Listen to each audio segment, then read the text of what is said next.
Three things stand out to me about the case that is in front of you now, the fate that is in your hands. There has been no motive, no investigation, and there was no open mind here. When Ms. Faulkner spoke to you in opening, she said, "The truly scary thing about undiscovered lies is that they have a greater capacity to diminish us than exposed ones." And at the time, that may not have made as much sense as we hope it does now. Think about what you now know. Think about what else an actual investigation would have exposed. We have heard over and over that Gerard was inconsistent. So was Charla. Leaves me to wonder, what have we not seen? What could we have gotten if this investigation had been conducted properly? We talked in voir dire about, in jury selection, that it's just as important to investigate a person's innocence as it is to try to prove that they're guilty. That was never, ever, ever done. Not for a minute.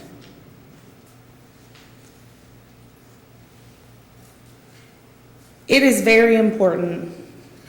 I'm going to start with the fact that there's been no evidence of motive.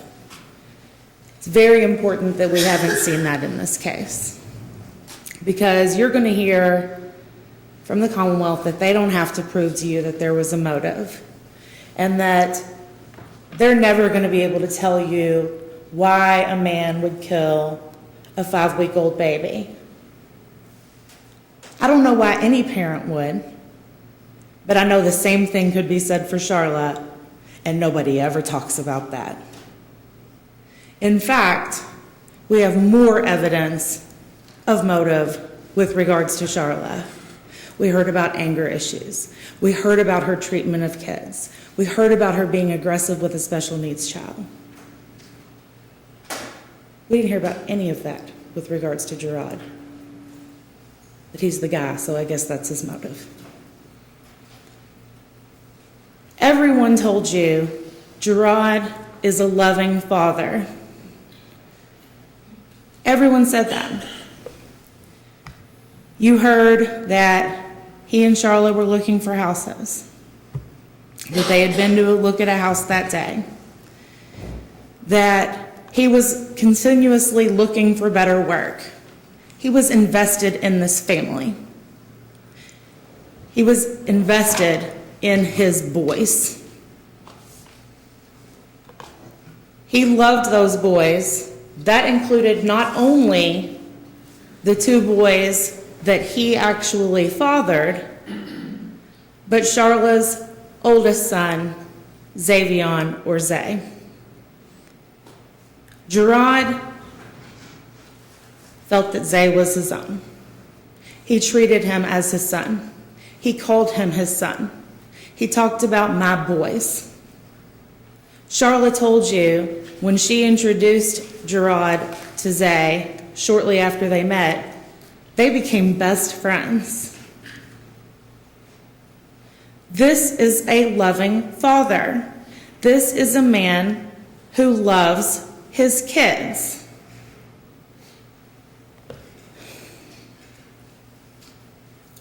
In fact, Charlotte said that the night before Javion was found dead, Gerard had come upstairs and played with Xavion. They played games together, and then Gerard put Xavion to bed. And then Gerard was who would get up in the middle of the night with Javion. He had done it with Kamarion as well.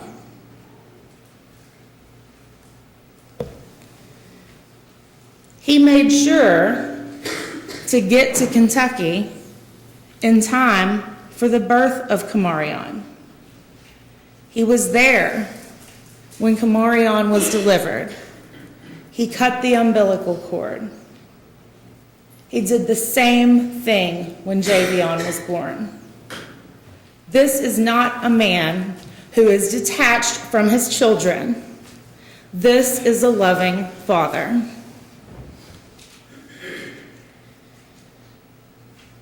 You even heard testimony from Charla that she had said within 24 hours of the police responding to the house that Gerard probably had an even closer bond with Javion. That was his twin.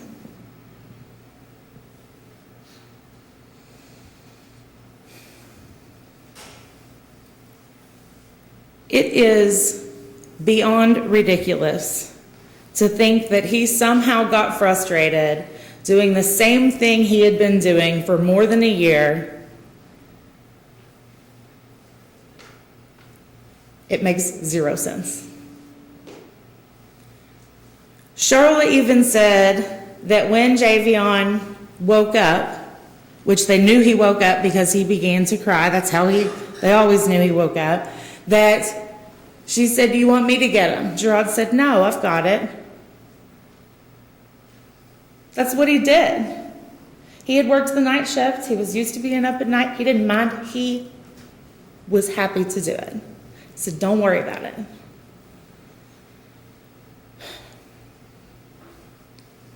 You know, there has just been no evidence of motive.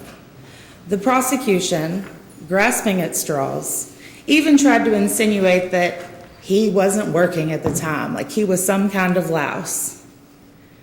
But you heard on cross that he had just finished working a seasonal job at UPS the week before, which was a good job for this family.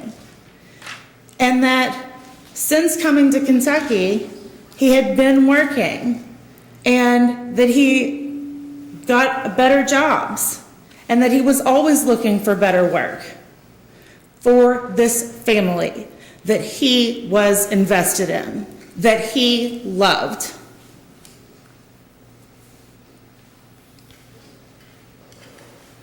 No one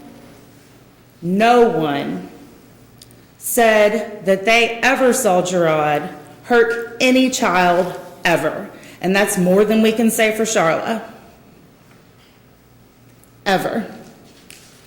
Not one witness ever has seen Gerard hurt any child. We brought witnesses in to talk about how Charla has treated children in the past. That was never uncovered because nobody asked. Nobody talked to them.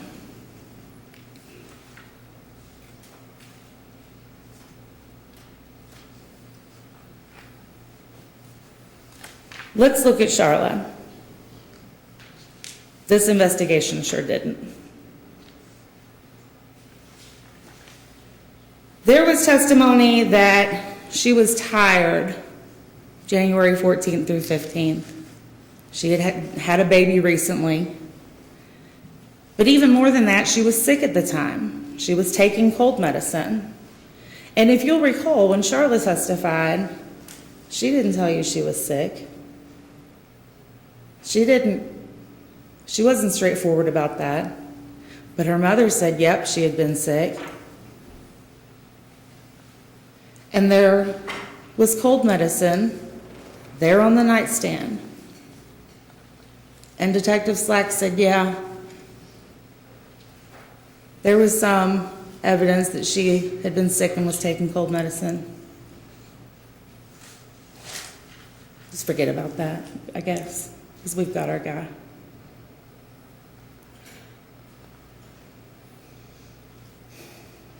We know that not only had Charla been treated received counseling for anger issues, but that she had some history of being aggressive with children, including her own.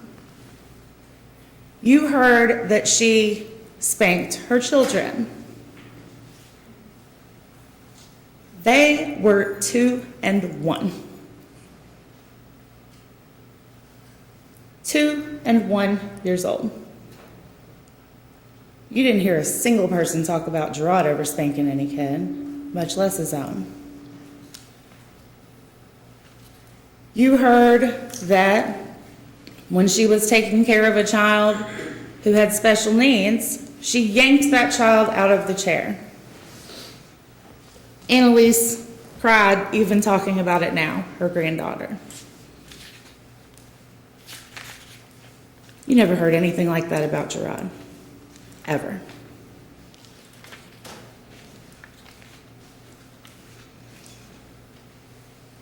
Charla could have come back into this courtroom and denied that. She didn't. She didn't.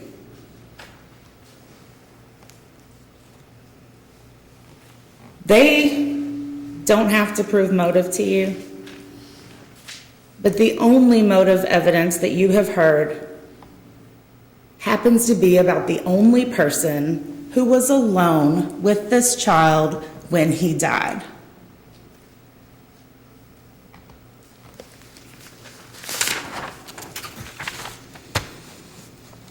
There is a very big deal made about the fact that Gerard was inconsistent, that when he gave the written statement around the table, that he did not mention that he had dropped Javion,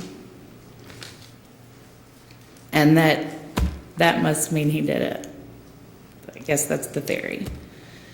But Charla had inconsistencies as well. And on top of that, Detective Slack said it's very common within the first 48 hours to not remember things. And if you recall from Gerard's interview the next day, he didn't even know what day it was. He didn't even know what day it was. So apparently anyone can have problems with memory after a life-changing event except Gerard.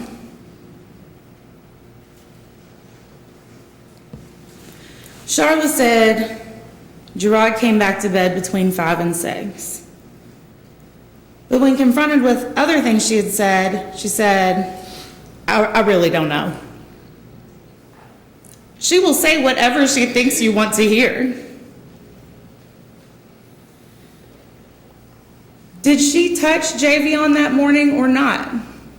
Interestingly, when she met with Detective Slack on the 16th, when he did not tell her what he had learned from the medical examiner, but was prepared to tell Gerard and confront him with it, because Charla was the mother, she made sure to tell him, you know, I walked over to the crib and Gerard told me not to wake up the baby.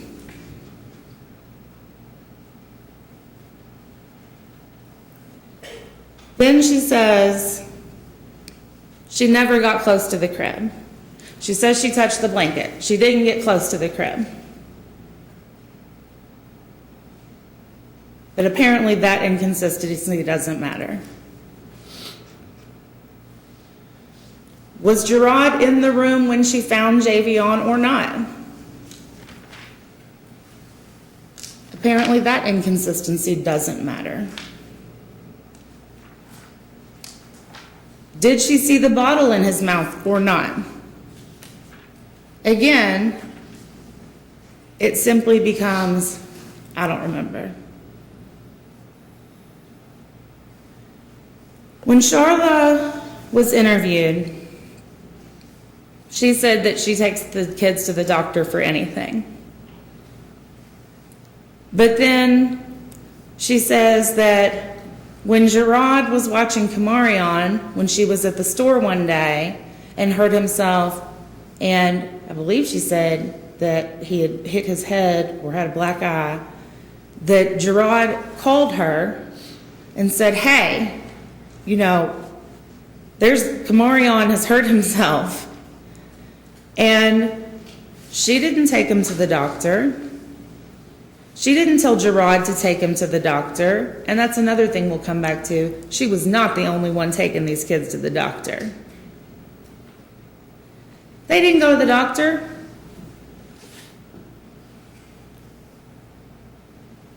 When Gerard told her and Melissa that he thought something looked funny with Javion's head, and they had this bet about how big his head would be, nobody took him to the doctor.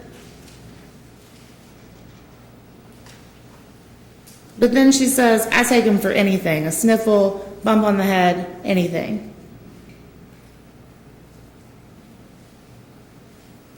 Anytime Gerard had a concern about the boys, they didn't go to the doctor. That was what had happened in the past. Inconsistencies from Charla are not considered. Inconsistencies from Gerard leave him sitting at that table with his fate in your hands,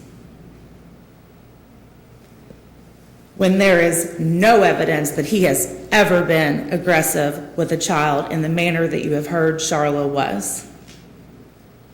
But of course, that was never uncovered in the thorough investigation.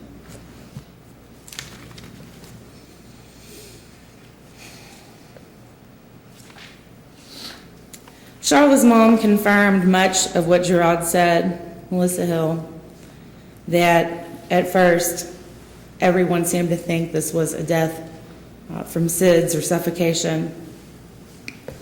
And she said that Gerard was so upset when he called 911 that eventually he had to hand the phone to her, and you heard him sobbing in the background. Melissa always said that she could not always hear noises in the home. And I say home, this is an apartment complex type building with 3 floors. She said that she could not always hear noises, especially when there were video games playing. And we know Matthew was playing video games directly below her. That is very important. She says she could not always hear everything, especially if there were video games playing. And Matthew was playing video games directly below her. She said she can't hear people get out of bed. She didn't hear Gerard get out of bed. She heard him when he came downstairs.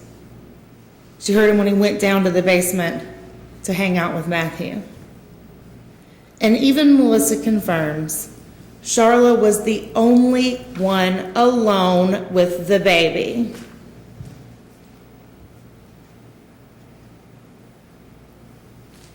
She confirmed that Charla was sick and said that she was not her normal self.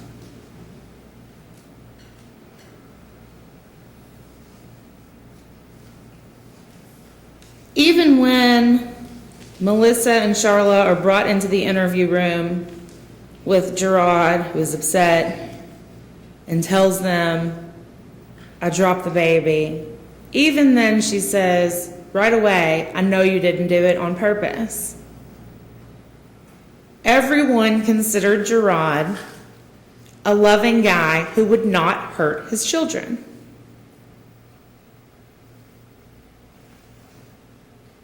But he was the only focus of this investigation, despite the fact that he had absolutely no motive.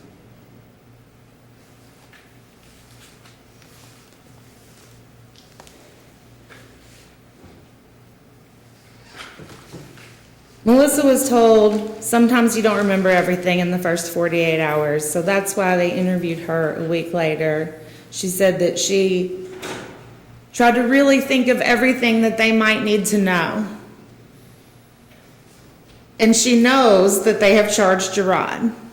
Okay, she goes into this interview knowing they have charged Gerard, and she's trying to think of anything she can. They ask her about Gerard, and she says, I can't think of anything.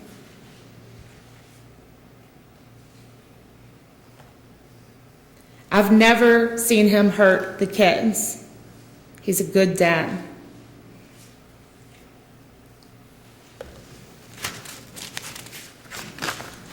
And remember, when Gerard was interviewed, he didn't even remember what day it was. Now, in this case, Detective Jones was actually the lead, but in practice, Detective Slack functioned as the lead. He's the one who gave direction. He's the one that everyone else reported to. He is the one who reviewed his file before coming to speak with you. And he's the one sitting at this table with the prosecution.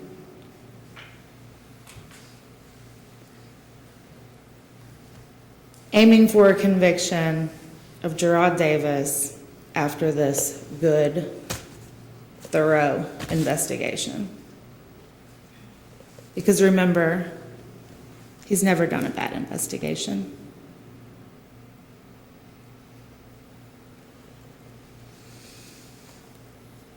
When Matthew testified, I hope that you caught the importance of that, because one of the biggest differences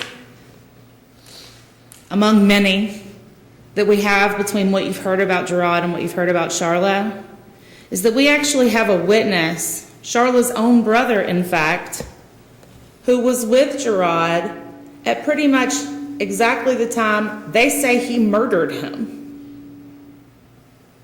And Matthew says, Excuse me. There's no facts and evidence regarding what time of death. Ladies and gentlemen of the jury will remember the facts of the case. Overruled. and Matthew says, Gerard was fine. In fact, he was sleepy and dozing off, and he told him, man, go upstairs. After Gerard had been down there, Matthew said an hour and a half. They said, didn't you previously say 45 minutes? He said, it's been a year and a half, at least 45 minutes. He's with Gerard right at that time. And Gerard is fine. He is falling asleep because he has just finished taking care of his baby like he has done every night for close to or over a year. And while he's down there with Matthew, Charla is alone with the baby. But they talked to Charla first and didn't tell her about the report because she's the mother.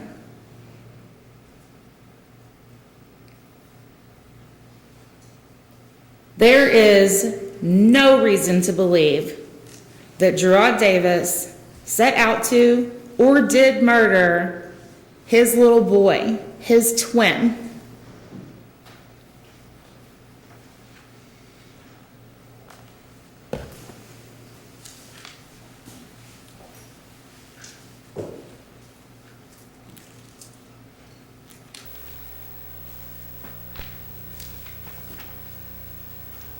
Conversation recorded on January 15th, 2013 at 8:08 on Channel 2. Hello? Where's your emergency? Yes, my baby, he's not moving, he's not breathing, he has no color to him, he's stiff. Please get here to hurry. What's the address? 284 University Drive. 284 University University Yeah, Drive? 284 University Drive, man. Is it a baby? Apartment number 9, apartment number 9. Screaming. It's I about can't baby. understand you if you're screaming. You said it's a baby? Yeah, she's only not even a good month yet. Okay, and he's not breathing? Stop. And he's not breathing? He's not moving. He has no color. He's still. He's not breathing. Okay, we'll get everybody on the way. Hello? I'm here. We'll get everybody on the way, ma'am. 284 University Drive. Apartment 9. Apartment 9. Yes, ma'am. Okay, we'll get everybody going. Thank you so much. Uh-huh.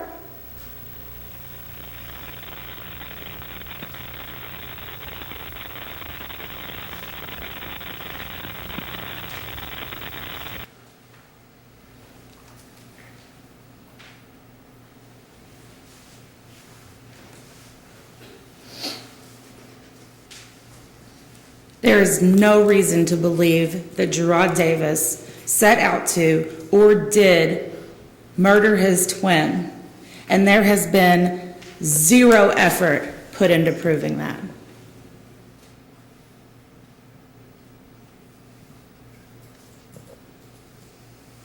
I want to talk about more about the fact that there was no investigation into any other possibility, and in fact, you've been given no evidence from which you could find Gerard guilty.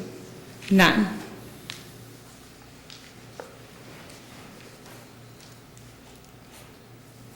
As I stand here right now, I've been talking to you for 8 minutes longer than Detective Slack talked to Charla on the 16th already.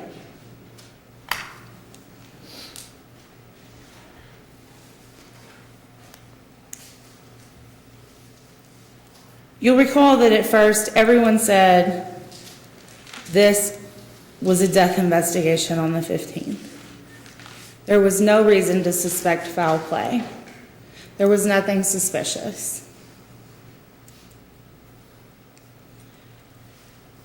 Detective Jones came in and testified, and again, while he was technically the lead, he really was not the person most involved in this case. Detective Slack said Jones was a big part of the investigation, though. So let's talk about what he did. Detective Jones had the 4 adults who were in the home that night sit around the family's table and write out written statements. He did not instruct them not to talk to each other about this. He did not isolate them in any way, because this was just a death investigation. Nothing seemed suspicious. The very next day, Gerard is charged, and a week later, Detective Jones goes and interviews 3 neighbors, including the medic. Notice that none of those people are here. You can infer from that that they had nothing to offer you that would help them send this man to prison for murder.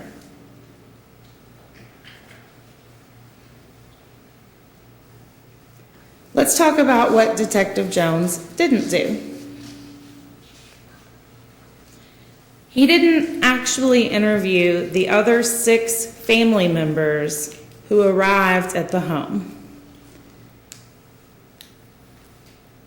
Didn't even get their contact information. He didn't take anyone's clothing. He didn't find out about this unplugged baby monitor. He never talked to the daycare staff where Charla worked with kids. Never got her employment records. They never took phones. You never heard about them taking computers. You never heard about them taking fingerprints. You didn't hear about any of that.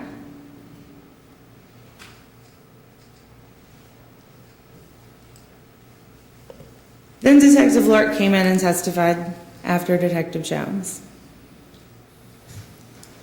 Lark said that at the instruction of Lieutenant Slack, he took photos of the home, particularly of the upstairs. In those photos, we see this NyQuil bottle. In these photos, we see this baby monitor that is not plugged in. And there is no discussion. You never heard any answer about why that baby monitor was unplugged or where the base was or who had unplugged it. No investigation. If you're doing a death investigation of a baby, wouldn't it be concerning to you that the baby monitor is unplugged when we know an adult was alone in the room with that baby? Wouldn't that seem important?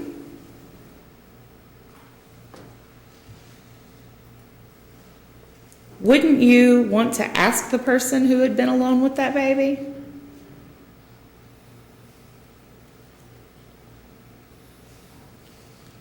The Commonwealth tried to substitute Slack's own experience with his children to explain away why there was no evidence of what the deal was with this baby monitor. He may be a better parent than he is an investigator, but that doesn't mean Charla is. And it sure would be nice to know.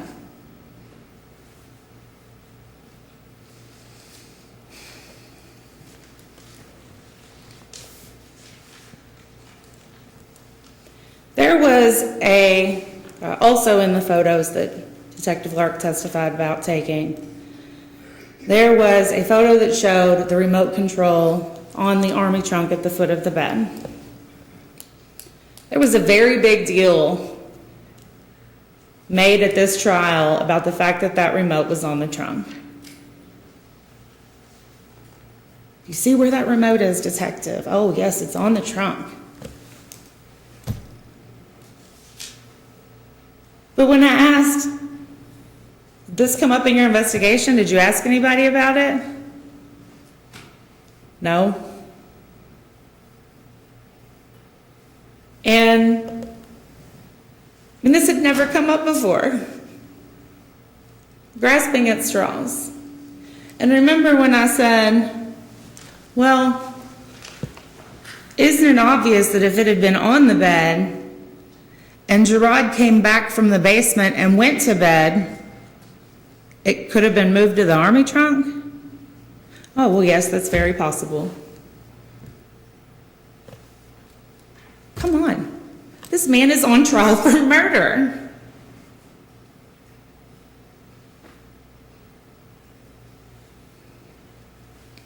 One of the most important things that Detective Lark said, in my opinion, because it's true, is that even though this was just a death investigation at the time, they took photos because you can't go back and photograph that moment. You can't go back, so why not do it then, get the evidence you need, be safe. You can't go back and do it again. Just like the interviews. That is exactly like the interviews. You cannot go back and get a second bite at that apple.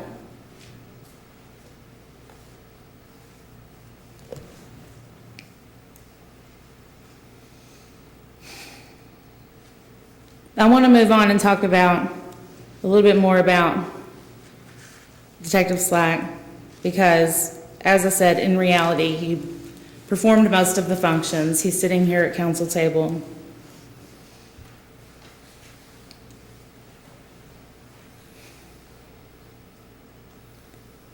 It continues to surprise me that this is described as a good and thorough investigation, but then I guess if he's never done a bad one, what's the standard? He said that he arrives at the home shortly after 8 a.m. and was there at least an hour. From Annalise, Charlotte's stepmother, who we called to the stand, you know that Detective Slack or other officers would have been there when Annalise was there, when her husband, who is Charla's father, was there, when Charla's mother and stepfather, Melissa Hill's mother and stepfather were there, and when Melissa's brother and his wife were there. That is 6 other adult relatives. No one talked to them.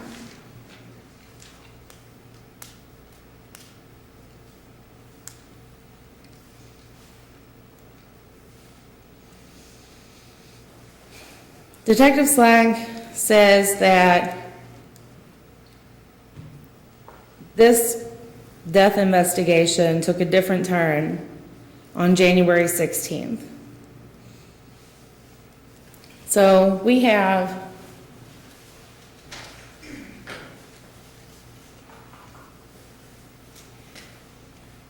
January 15th, around 8 a.m., police arrived at family home.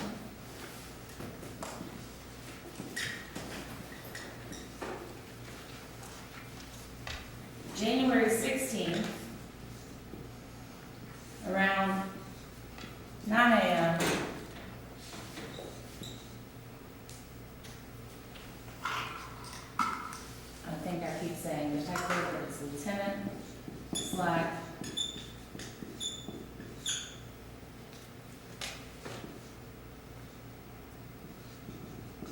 Gives autopsy info.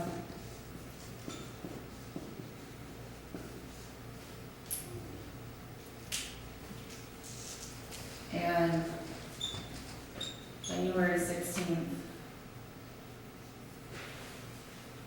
around 10 a.m., he interviews Charlotte and Gerard.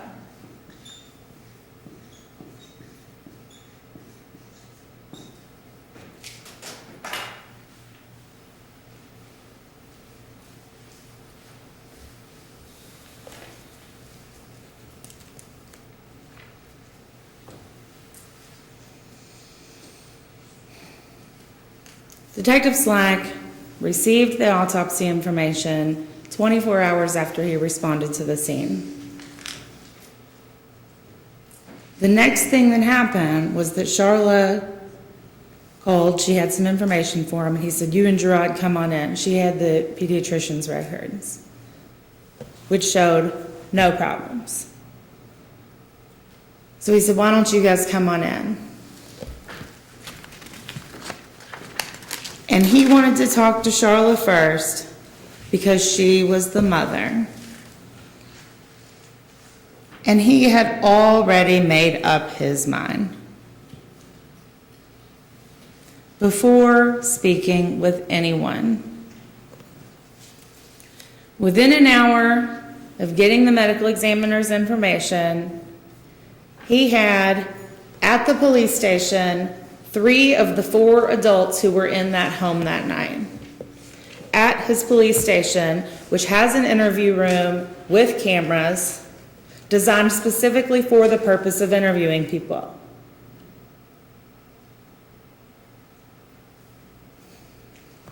What happens? He brings Charla in and talks to her for 18 minutes. Never ever mentioning anything about the medical examiner's report. I've now been talking to you twice as long as he talked to Charla. And then he tells her, "I'm going to bring Gerard in. We're going to have a very different conversation."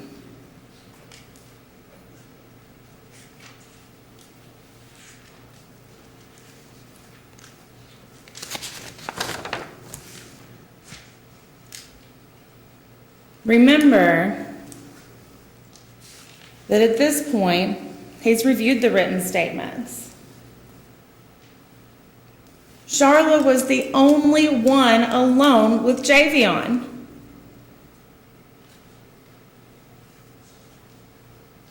And yet, he's going to have a very different conversation with Gerard.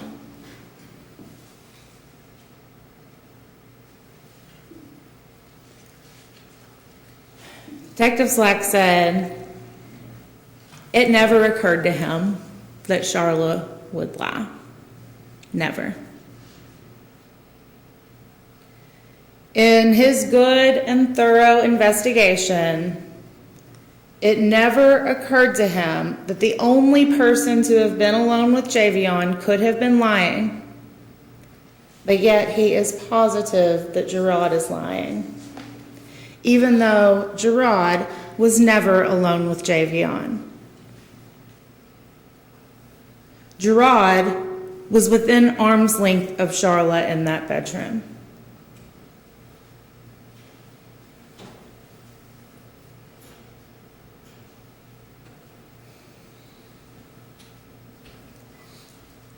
It is important to remember that when he has his very different conversation with Gerard, where he says, this had to have been anger or an accident, it is crucial to keep in mind that Detective Slack said he finds it helpful to give someone an out, to confront them and give them an out, to see if they're being honest. He only ever did that with Gerard. And once he does that with Gerard, he brings Charla and Melissa into the room where Gerard is saying, oh my God, I killed my baby. In that moment, Charla's home free. He never, ever interviews her that way, and he completely lost the chance to ever do it in that moment. You can never, ever go back to that moment.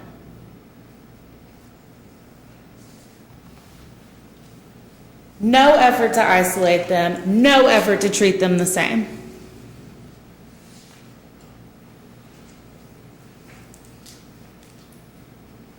But again, it never occurred to him that the person, the only person alone with this baby, when it apparently suffered injuries that would make a noise, the only person alone with that baby, never occurred to me she could have lied. That moment is gone forever. And that moment is why we're here today.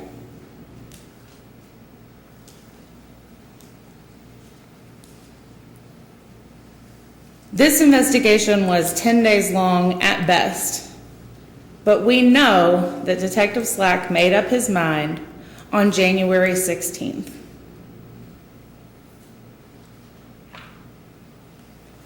In reality, he made up his mind the minute he heard that it wasn't an accident. Because that's when he made up his mind that Gerard would be treated differently, that he would have a different conversation with Gerard. There was no reason to do that. Those three people were in the police department where there is an interview room. There is no reason they could not have been separated and interviewed separately. No one ever confronted Charla, ever gave her an out.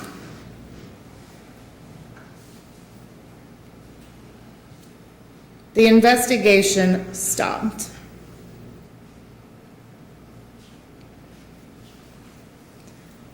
There was never any effort to check out whether Charla had a history of being aggressive with kids. No one talked to her coworkers at a daycare. The investigation stopped.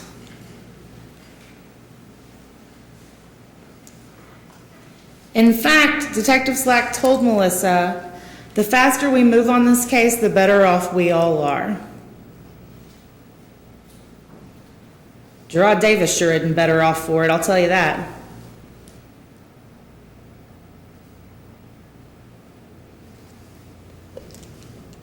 Every adult in the house says Charla was the only one alone with the baby. Every adult. But Melissa and Matthew were interviewed one time each, a week after Gerard had been charged.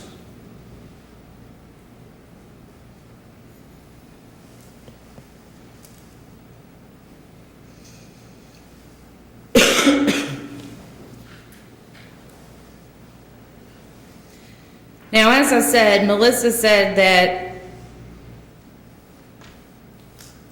when the video games are on, she sometimes didn't even hear the baby crying. And that she heard Gerard come down to the first floor and saw him go back upstairs about the time he always did. And Matthew insisted he could hear everything, but he said he heard a microwave. And Melissa, who was on the first floor, never heard a microwave. Additionally, Matthew is wearing an earpiece. And he's in the basement.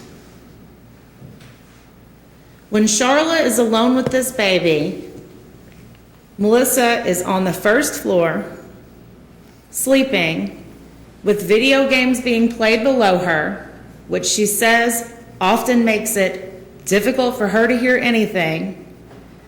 And Matthew and Gerard are in the basement with Matthew playing video games. All this while Charlotte is alone with the baby.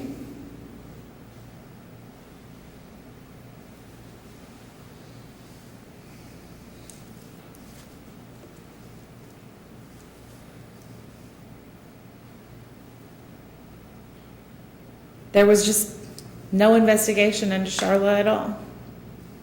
If they had looked as close as her own family members, they would have seen a history of aggressive behavior with children. We brought it to you. There was nothing like that for Gerard, nothing.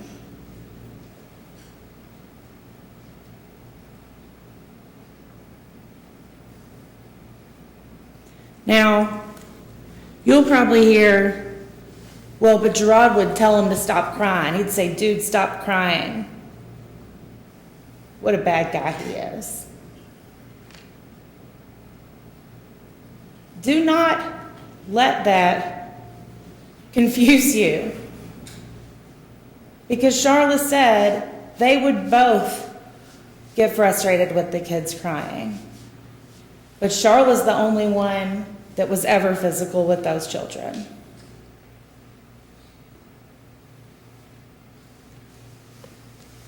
I want to talk to you about Dr. Corey, because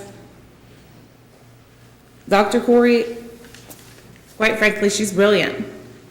She has been doing this a very long time. And one of the things that the prosecution tried to get from her was that a 5-week-old couldn't kick. And she said, no, a 5-week-old can absolutely kick. Of course they can. But you're going to hear a lot about her testimony, because you're going to hear a lot about the injuries in this case. And they are awful. They are. And you're going to hear exactly how awful they were, and you're going to hear about it a lot. I'm sure a lot of the closing of the prosecution will focus on just how bad these injuries were. What you need to remember is that none of that tells us who caused them, even according to Dr. Corey. Nothing about those injuries tells us who caused them, except that we know it likely would have made a noise, and that Charla was the only one alone with this baby. So when you're hearing about how awful these injuries are, remember that while of course that would make anyone emotional, nothing about it reflects who caused them, except that it likely would have made a noise. Charla was the only one alone with this baby. and that when Gerard was with the baby, Charla is an arm's length away in the bed.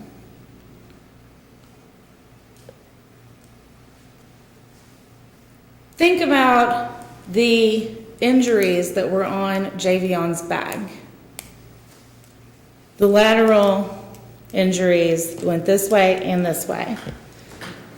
Dr. Corey said there would have had to have been multiple impacts. Multiple impacts. If that were crib rails, there would have had to have been multiple impacts with that crib. There is no way that that could have happened with Charla right there. We're not talking about a crib that's across the room. We're talking about a crib that is right next to the bed. Right next to it. She wakes up when Javion cries and asks Gerard, "Do you want me to take care of him?" And he says no. She remembers him coming back to bed. That wakes her up. This is not a heavy sleeper. This is not someone who would sleep through multiple impacts. She is the only one alone with this baby.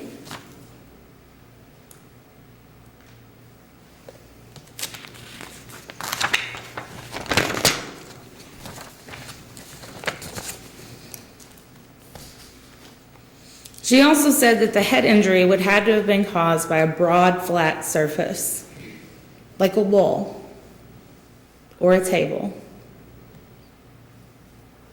Again, when Gerard had Javion, Charla was right there. She's the only one who was alone with that baby.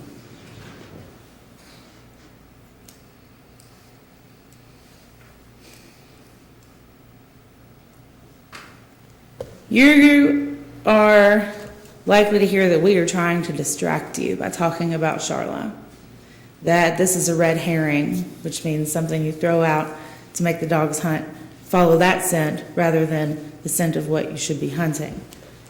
You're going to hear that you should keep your eye on the ball and not swing at everything that you're pitched. That this is a puzzle and you should put the pieces together. This is not a game. This is not a game. This man's life is on the line.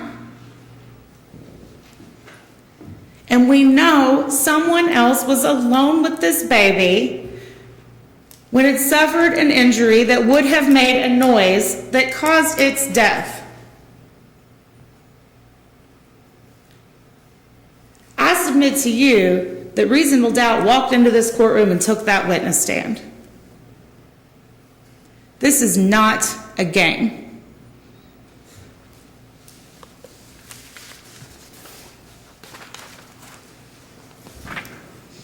The last thing I want to talk to you about is the fact that there was never an effort to keep an open mind in this investigation. Never. And by the way, I've now been talking to you for 3 times as long as Detective Slack talked to Charlotte on the 16th.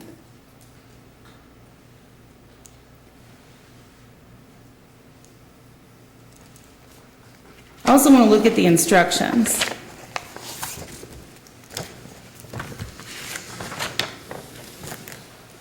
I'm going to point you to the second page, page 2, the definition of intentionally. A person acts intentionally with respect to a result or to conduct when his conscious objective is to cause that result or to engage in that conduct. And if you turn to page 4, the instruction for murder, which is what they're going to ask you to find Gerard Davis guilty of, you will see that they have to prove that Gerard intentionally caused the death of Javion Davis, that he wanted to do it and he meant to do it. He meant to cause that result. There has been 0 evidence of that, and they have to prove each and every element beyond a reasonable doubt. That's why That's one of the reasons why it's so important that there has been no motive. There has been no evidence that that's what Gerard wanted to do, that he wanted to kill his twin.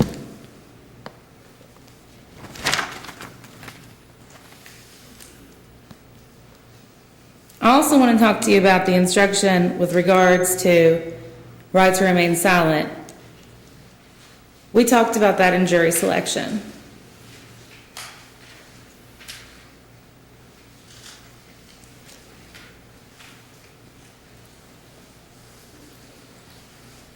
A defendant is not compelled to testify, and the fact that the defendant did not testify in this case cannot be used as an inference of guilt and should not prejudice him in any way. From jury selection, I anticipate no problems with that. Look at the instruction for presumption of innocence. The law presumes a defendant to be innocent. That's where we get innocent until proven guilty. The law presumes a defendant to be innocent of a crime, and the indictment, which is the charging document, shall not be considered as evidence or as having any weight against him. Just because he's charged doesn't mean he's guilty, particularly in an investigation like this. You shall find the defendant not guilty unless you are satisfied from the evidence alone and beyond a reasonable doubt that he is guilty. That applies to each and every element. You will see in murder, first-degree manslaughter, second-degree manslaughter, reckless homicide, there are A and B sections. Those are elements. Every one of those has to be proven to you beyond a reasonable doubt. If upon the whole case, the whole 3-day case, you have a reasonable doubt that he is guilty, you shall find him not guilty.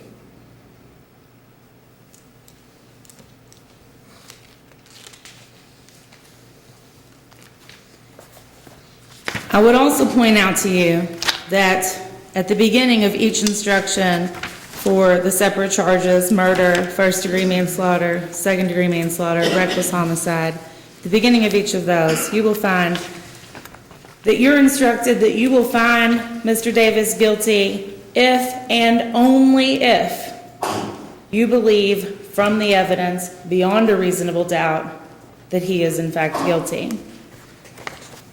That is the way this works.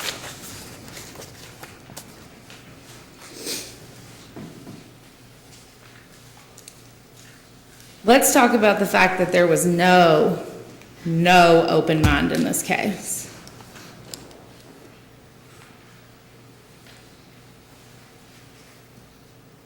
Detective Slack said that he became aware on the 16th in the morning that this was not just a normal death investigation and that he was keeping an open mind. That just wasn't true. It's just not true.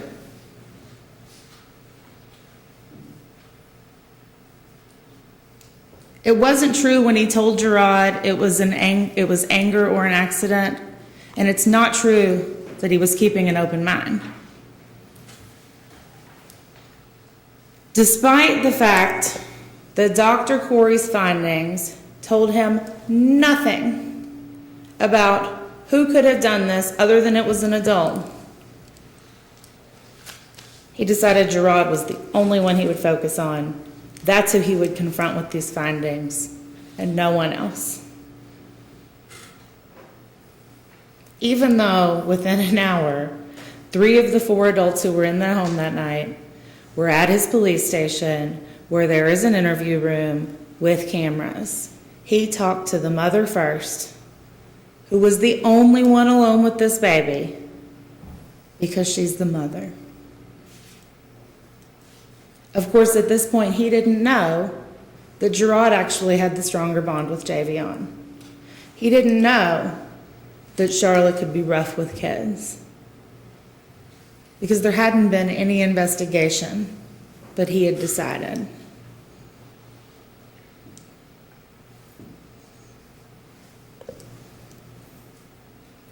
You'll recall that when Gerard enters the room, he is asked if he has any weapons, then jokingly, any hand grenades, anything like that. And we heard, oh, well, everybody was asked that. But Gerard's the only one where we have it on recording. He said he talked to Charla first because she's the mother, and he wanted to find out who the child had been with last.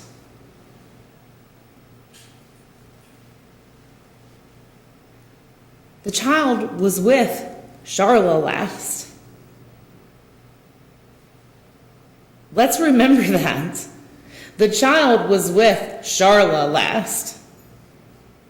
But based on that, he focuses on Gerard.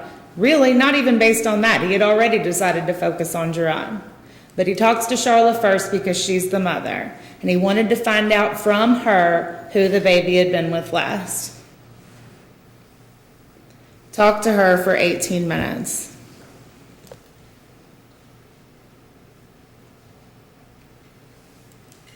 I've been talking to you almost 4 times as long as he talked to Charla.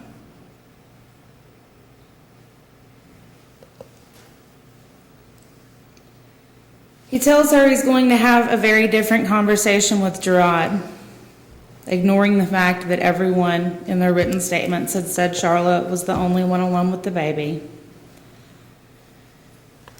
Dr. Lee said that the time of death could not be pinpointed, but that he wrote in his report it was estimated to be around 3 a.m. If Gerard woke up with the baby around 1:30 and Melissa heard him go downstairs around 1:30 and he was downstairs for an hour or so,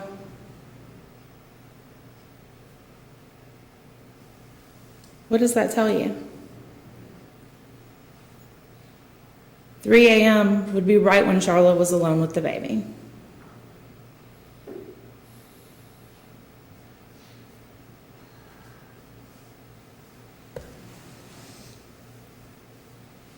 Not only were Dr. Lee's opinions ignored, Dr. Corey's were as well.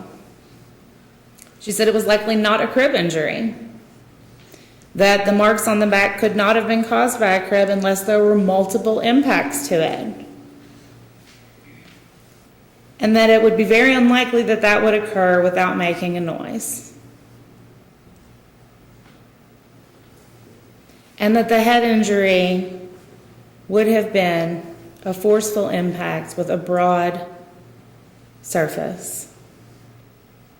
All of these things would have woken Charla, who was an arm's length away from Gerard, who, like every night, was taking care of the boy he loved, his twin. There was no open mind.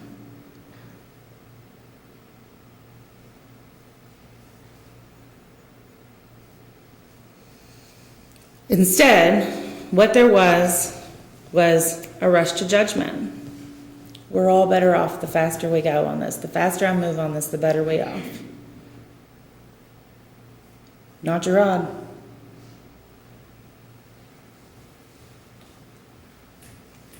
And Slack said he conducted interviews, keeping an open mind, in a non-accusatory way, especially because in this case, their child had died. Their child had died. Not just Charla's. The baby that Gerard had an incredible bond with, again, his twin, their baby died.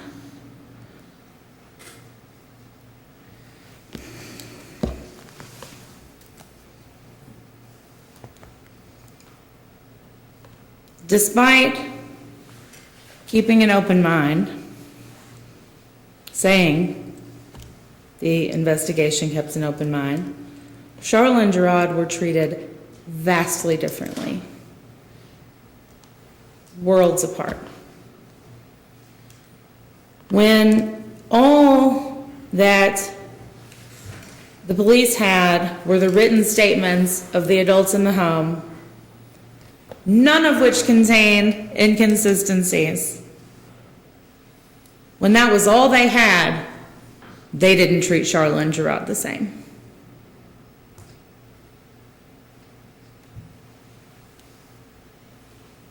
Charla was told, "Sweetie, I'm not blaming you. Sweetie, I'm not blaming you." I'm going to have a very different conversation with Gerard. I'm here for you if you need anything. I'm very sympathetic to the way you feel. I can't imagine what you must be going through. I'm going to have a very different conversation with Gerard. He told Melissa Hill that Charla had been through more than any person should have to endure.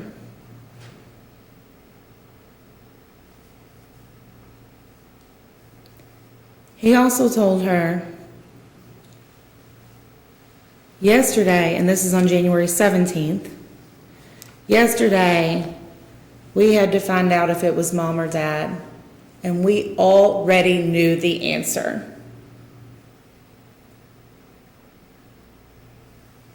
That is before they had anything that was inconsistent from anyone. All they had was that the medical examiner said, this wasn't an accident. We don't know who caused these injuries, but someone inflicted them. We had to find out whether it was mom or dad, and we already knew the answer to that. And this is keeping an open mind.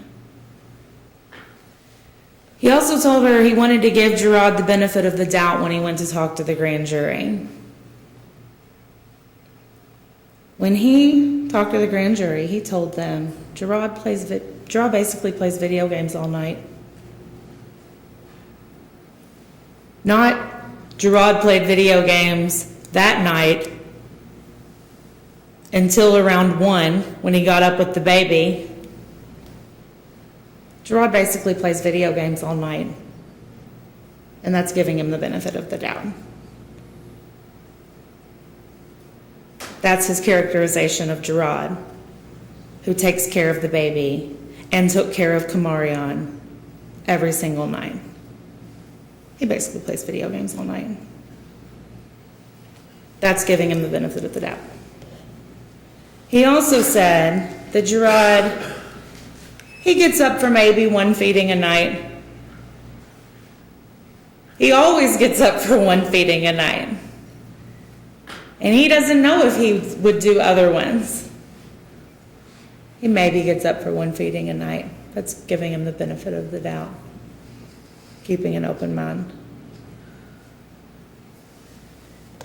And he says, let me explain Charla a bit to you. She takes the kids to the doctor all the time. It's a constant thing. On January 10th, when all 3 kids went to the doctor, Gerard was there too. Gerard was there with the boys he loved. And yet, in keeping an open mind, giving Gerard the benefit of the doubt, he tells the grand jury, let me explain Charla to you. She takes the kids to the doctor all the time.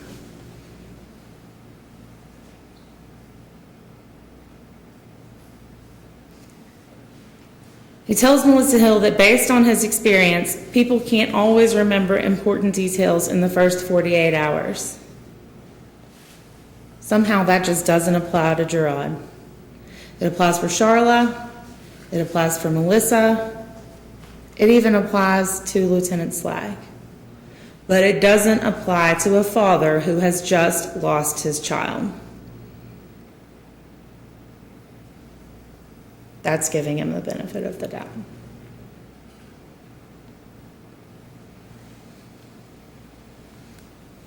He also says that based on his experience, when people are inconsistent, it means they're being deceptive. Well, which is it?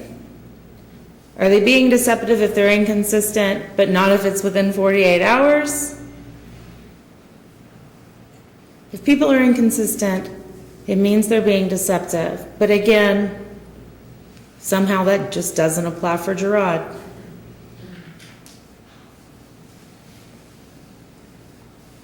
And remember, Charla was the only one alone with the baby. We talk about motive and opportunity.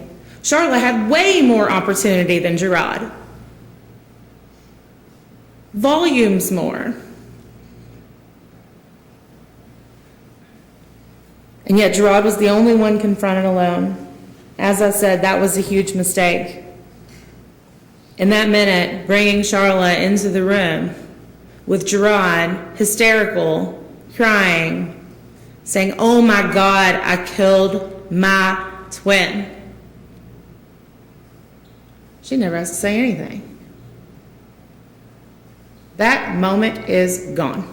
We will never, ever know how she would have responded to that.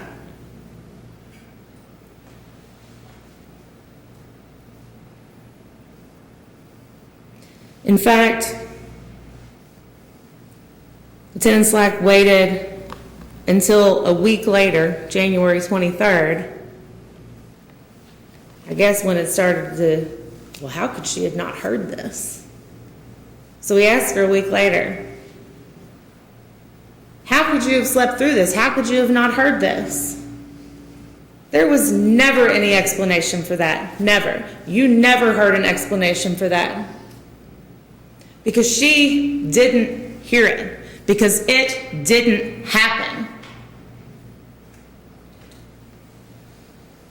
And at that point, Gerard's already been charged.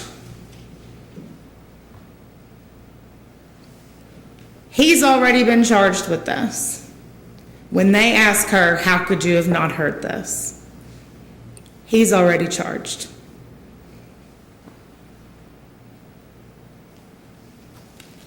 And again, it never occurred to him that she could be lying. Never. In this good, thorough investigation, it was never considered as even a possibility that the only person alone with this baby could be lying. In fact, they wouldn't admit that anything that was done was an oversight. Never done a bad investigation. And when I asked him if it was true that there was no evidence Gerard was ever alone with Javion, he said, well, that's not true. I think he might have been alone with him in the morning around 6 or 6:30 when she went down to take care of the other kids. That's ridiculous. Gerard was also helping to take care of the kids. And there was no evidence, not from anyone, that these injuries could have occurred around 6 or 6:30. Never.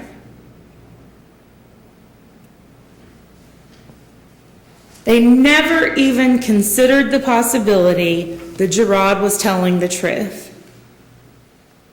That Javion was fine when he left him. That possibility, admittedly by Lieutenant Slack, was never even considered. That's keeping an open mind.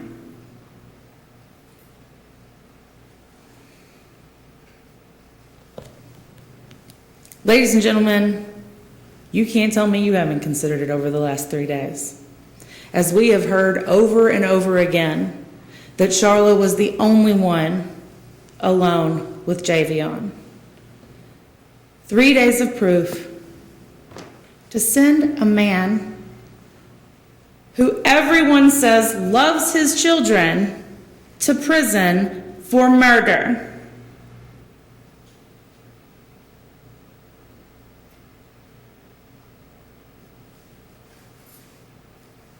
And the 3 days that we sat in this courtroom, it's still longer than this investigation lasted.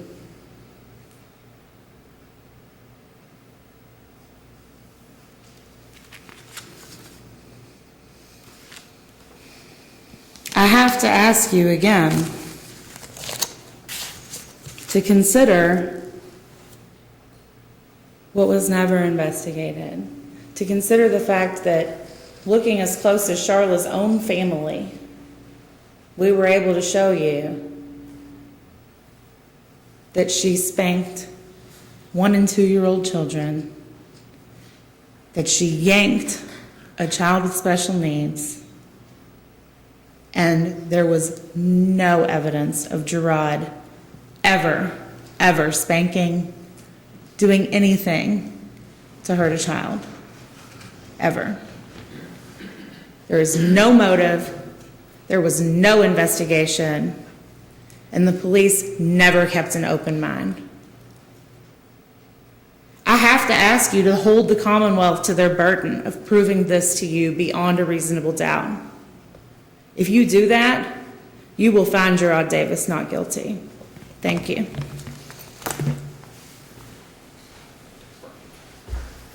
If you could move the whiteboard away, please. The bailiff can get that. Thank you. Ladies and gentlemen of the jury, we've kind of reached the midpoint of the morning where we typically would take a break. I think it's probably appropriate that we go ahead and do that at this time. Remember the admonition that you've heard on several occasions now.